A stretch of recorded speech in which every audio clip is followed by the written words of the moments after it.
तंत्र हमारा, यानी कि उसमें भी तंत्र है। तंत्र का मतलब होता है सिस्टम।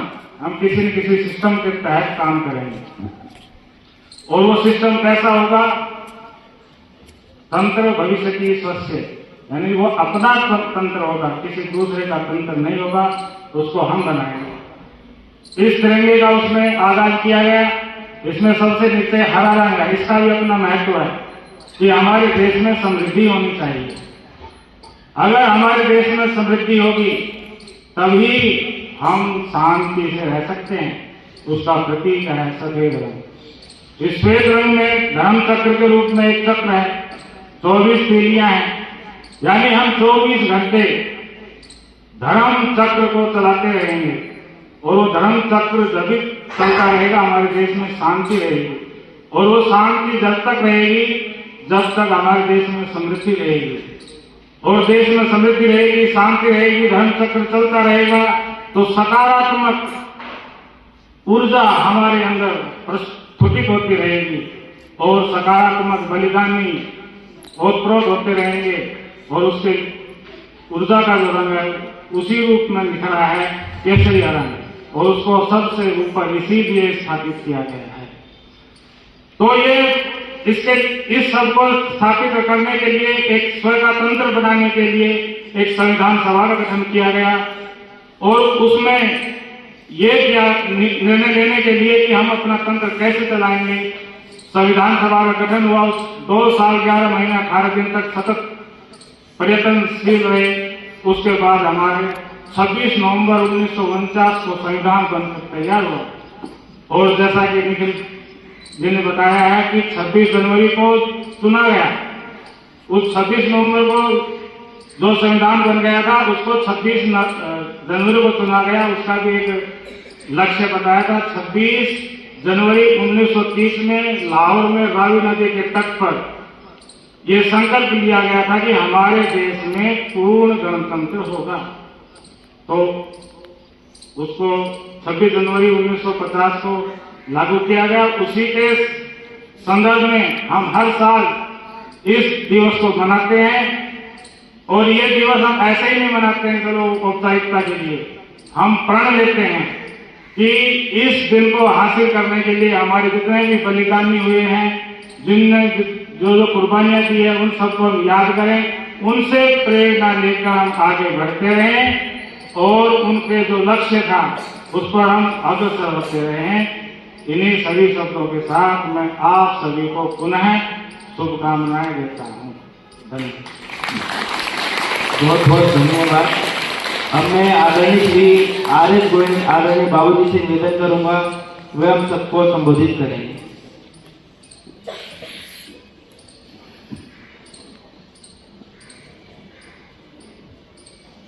भारत माता की, भारत माता की, वंदे वंदे। आज हम, जैसा हमारे पूर्व वक्ताओं ने बताया है, 77वां गणतंत्र दिवस मना रहे हैं।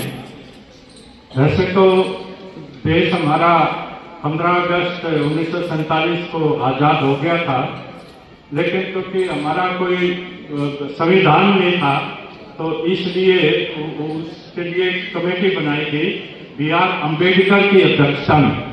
तो उन्होंने 30 नवंबर 1949 को संविधान हमारा प्रस्तुत किया और जिसको लागू किया ये 26 जनवरी 1950 में। और उसके बाद जो हमारे जितने भी पार्लियामेंट में या जो भी डिसीजन होते हैं तो संविधान को समक्ष रखते हुए सारे डिसीजन होते हैं, ताकि उसमें कोई विरोधाभास ना। तो हम सबको, मैं आप सबको इस स्वतंत्रता दिवस की, गणतंत्र दिवस का बधाई देता हूँ। बहुत बहुत धन्यवाद। बहुत बहुत धन्यवाद। मैं आदरणीय स्वामी उद्गीतानंद जी से निवेदन करूंगा, वे हम सभी को आशीर्वाद प्रदान करें। ओम इंद्रो विश्वस्य राजति सन्नो अस्तु द्विपदे सं चतुष्पदे। आदरणीय मुख्य अतिथि महोदय, हमारे सभी गुरुकुल के अध्ययन अध्यापन में रत सभी आचार्य, उपाचार्य और सभी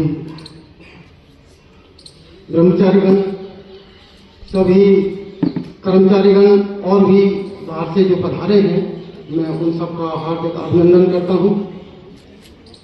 एक बात मैं आप सब लोगों को याद दिलाना चाहता हूँ कि इस अवसर पर हमें महर्षि दयानंद को अवश्य याद करना चाहिए, जो एक बार एक अंग्रेज से बात कर रहे थे। अंग्रेज ने उनसे पूछा, स्वामी जी महाराज, आपको यहाँ जो प्रवचन आदि करते हैं, उपदेश करते हैं, उसमें कोई बाधा तो नहीं है? बोले नहीं, ऐसी कोई बात नहीं है, मैं समग्र रूप से ये कर रहा हूँ। बोले आपको और कुछ चाहिए, आपको बॉडीगार्ड आदि चाहिए? तो उन सब के लिए मना कर दिया कि कोई बात नहीं, इस सब की आवश्यकता भी नहीं है। बोले अंग्रेजी राज में आपको कोई किसी प्रकार का कष्ट? बोले नहीं, मुझे कोई कष्ट नहीं है।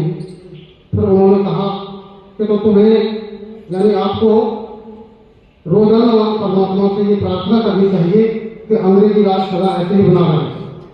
तो महर्षि दयानंद ने उनकी ओर आंखें निकाली और कहा, क्यों भारत को बर्बाद कर रहे हो? जहां से आए हो वहीं अपना पूरा बिस्तर बांध करके जल्दी से जल्दी चले जाइए, मेरा देश स्वतंत्र होना चाहिए, मैं तो ये चाहता हूँ। तो जिनका हम पर राज था और क्रूर शासन चल रहा था, उन लोगों की आंखों में जिन्होंने ये बात कही और अपने वीरों को सदा उठाते रहे कि अपना राजा चाहे थोड़ा खराब भी हो, लेकिन फिर भी वो अपने लिए माता पिता के समान होता है, हमारे सुखों को समझने वाला होता है। तो इन सभी बातों को ध्यान रखते हुए उन सभी जो बलिदानी हुए हैं और बलिदानी वीरांगनाएं हुई हैं, उनको नमन करते हुए मैं आप सबका अभिनंदन करते हुए और परमात्मा से प्रार्थना ये करना चाहता हूँ कि हमें ये पूर्ण स्वराज जो अभी उस तरह से प्राप्त नहीं है, होना चाहिए, उसके लिए हम सफल प्रयत्न कर सकें, उसके लिए बुद्धि, बल और क्रांति दें और हमारे देश को उसी तरह जैसे पहले आगे बढ़ रहा है, चक्रवर्ती रहा है, उसी तरह आगे बढ़ने के लिए जो अभी गीत गाया गया था कि विश्व विजय करके दिखलाए। विश्व विजय हमें वो नहीं चाहिए कि आतंक से पाया हुआ भी ईमान कोई ईमान है, जुट जाए जिस पर मन स्वयं सच्चा वही बलवान है। राष्ट्र कवि मैथिली शरण गुप्त के शब्दों में ये कविता है, बहुत लंबी, आप पढ़ सकते हैं भारत भारती के रूप में। इसी के साथ में आप सब लोगों का धन्यवाद। स्वामी की ओर बहुत बहुत धन्यवाद आदरणीय स्वामी जी का। अब मैं गुरुकुल गौतम नगर के प्रथम स्नातक आदरणीय श्री प्रियव्रत शास्त्री जी से निवेदन करूंगा, वे सारगर्भित उद्बोधन हम सबके समक्ष प्रस्तुत करें। सभी को प्रणाम, नमस्ते। हम लाए हैं तूफान से किश्ती निकाल के, इस देश को रखना मेरे बच्चों संभाल के, इस देश को रखना मेरे बच्चों संभाल के। भारत माता की जय, भारत माता की जय, वंदे वंदे वंदे।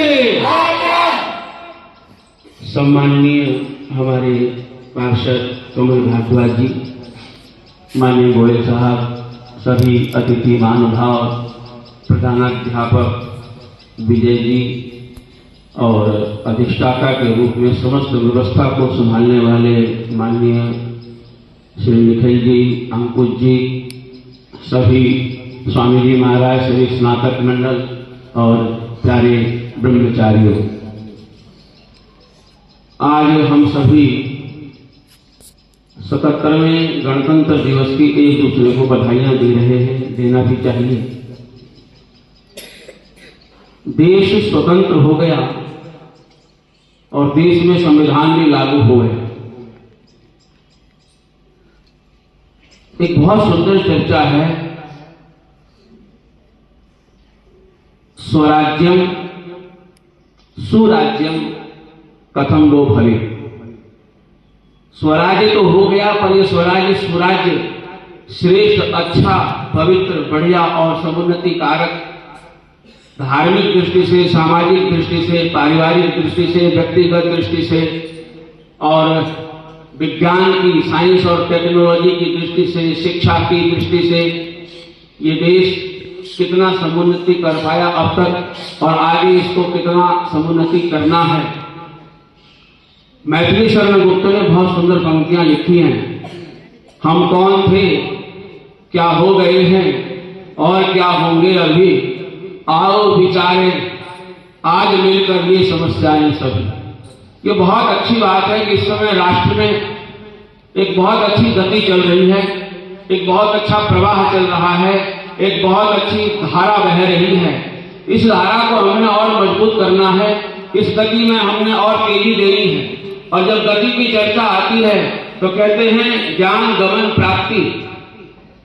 अगर ज्ञान पूर्वक हम चलेंगे, ज्ञान पूर्वक अगर हमारा गमन होगा तो हमारी प्राप्ति अच्छी होगी। और अगर हमने ज्ञान को छोड़ दिया, विवेक को छोड़ दिया, अपने धर्म को छोड़ दिया, अपनी संस्कृति, अपनी परंपराओं को छोड़ दिया, तो फिर जो हमको प्राप्ति होगी उस प्राप्ति के लिए कह सकते हैं कि महती विनष्टि, फिर वो विनाश का कारण होगा। आज दुनिया भारतवर्ष को देख रही है, आज दुनिया नरेंद्र भाई मोदी जी को देख रही है और थोड़े दिनों में ही, कुछ वर्षों में ही ये देश अमेरिका से भी आगे जाएगा। यही देश होगा भारतवर्ष जिसके लिए मनु ने घोषणा की थी, एतत् देश प्रसूतस्य सकाशात् अग्रजन्मनः स्वम स्वम चरित्रम शिक्षेरण पृथिव्याम सर्वमानवा, कि समस्त धरित्री, समस्त पृथ्वी के लोग, हर देशों के लोग यहाँ पर चरित्र और ज्ञान की शिक्षा लेने के लिए आएंगे और आते ही थे। चीन के यात्री आए और देशों के लोग आए, यहां से पढ़ करके गए। बीच का ऐसा काल आया जो इस देश के अंदर अंधेरा छा गया। और अभी स्वामी जी चर्चा कर रहे थे, महर्षि दयानंद सरस्वती ने ही पहली बार अपने अमर ग्रंथ सत्यार्थ प्रकाश के अंदर स्वराज्य की घोषणा की है और स्वराज्य के साथ में सुराज्य की भी घोषणा की है। और महर्षि दयानंद के शिष्य श्याम जी कृष्ण वर्मा ने इंडिया हाउस बनाया जाकर के लंदन के अंदर, और इंडिया हाउस के अंदर सभी भारत के क्रांतिकारी मदन लाल ढींगरा आदि सब वहां पर निवास करते थे। जैसे दिल्ली का गुरुकुल जो इंद्रप्रस्थ, वहां पर भगत सिंह आदि क्रांतिकारी छुपते थे, वहां पर उनको शरण मिलती थी।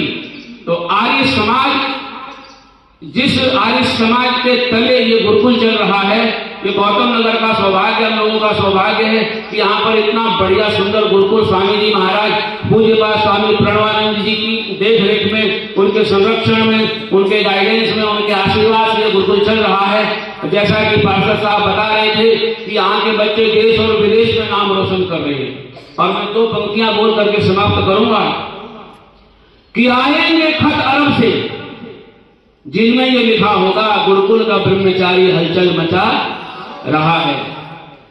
तो हमारे विद्यार्थी यूरोप में भी जा रहे हैं, अमेरिका में भी जा रहे हैं, ऑस्ट्रेलिया में भी जा रहे हैं। और मैं स्वयं अरब देशों में घूम करके आया हूं। मैंने वहां पर कई मुसलमान लोगों को तिलक लगाया और मौली मांग लिए। तो कहीं ना कहीं अच्छा हो रहा है और आगे बहुत अच्छा होना चाहिए। आप सबको बहुत बहुत धन्यवाद, बहुत बहुत आभार, बहुत बहुत शुभकामनाएं। बहुत बहुत धन्यवाद आदरणीय श्री शास्त्री जी का अपना सारगर्भित उद्बोधन प्रस्तुत करने के लिए। अब समय के अभाव के कारण हम इस कार्यक्रम को यहीं पर समाप्त करेंगे। तो कार्यक्रम के समाप्त से पूर्व मैं आदरणीय श्री अंकुश जी से निवेदन करूंगा वे हम सभी गणमान्य लोगों का धन्यवाद ज्ञापित करें। आज के इस गणतंत्र दिवस पर हम सभी ने उन वीर शहीदों को याद किया, स्मरण किया। साथ ही साथ इस अवसर पर इस प्रांगण में अध्यापक माननीयों का हम स्वागत अभिनंदन करते हैं। साथ ही साथ ये जो सज्जा देख रहे हैं, जो भी बनाया है तकनीकी रूप से, जो भी इसमें सम्मिलित हुए हैं उन सभी का धन्यवाद। और यह दिवस हमें उन प्रेरणादायी पलों को याद कराता है। जीवन में अग्रसर रहने के लिए हमेशा हम स्मरण करते हैं उन वीर शहीदों को। एक संस्कृत में श्लोक आता है, उद्यमे सिद्धंति कार्याणि न मनोरथै नहीं सुप्तस्य सिंहस्य प्रविशन्ति मुखे मृगा। यानी जो भी आप प्राप्त करते उद्यम से प्राप्त करते हैं, बिना ये नहीं कि आप सोते रहे मन में विचार आया कि हाँ ये हो जाएगा, कभी नहीं हो सकता। हमें जब भूख लगती है उसके लिए भी हमें उद्यम परिश्रम करना पड़ता है और उन्हीं परिश्रमों के कारण यह हमारा देश स्वतंत्र हुआ। अपने संविधान के अनुसार हम अपने कार्यों के साथ हम तो कई बार हमें लगता है कि स्वतंत्रता हमें अपने विचारों में रखनी चाहिए, क्या हमें बोलना है, कैसे हमें करना है। तो उनके आदर्शों को हमें अपनाना, जीवन में हम अच्छे सद्गमय मार्ग पर चले, इन्हीं हम भावनाओं के साथ आगे बढ़े। पुनः निगम पार्षद जी साथ ही साथ अन्य सभी अध्यापकों का हम स्वागत अभिनंदन करते हैं। आप मेरे साथ मिलकर बोलेंगे, भारत माता की जय, भारत माता की जय, भारत माता की जय, वंदे मातरम, वंदे मातरम, वंदे मातरम। धन्यवाद। शांति पाठ के लिए मैं आदरणीय धोई जी से निवेदन करूंगा, वे शांति पाठ करें। शांति अंतरिक्षं शांति, पृथिवी शांति, आकाश शांति, ओषधयः शांति, वनस्पतयः शांति, विश्वे देवाः शांति, ब्रह्म शांति, सर्वं शांति, शांति एव शांति, सामा शांति ओम शांति शांति शांति। जो बोले सो है, भारत माता के महर्षि दयानंद के, देश पर शहीद होने वाले सभी वीर वीरांगनाओं के नमस्ते। अब मैं आदरणीय श्री पार्षद जी से क्या निवेदन करूंगा, मैं सभी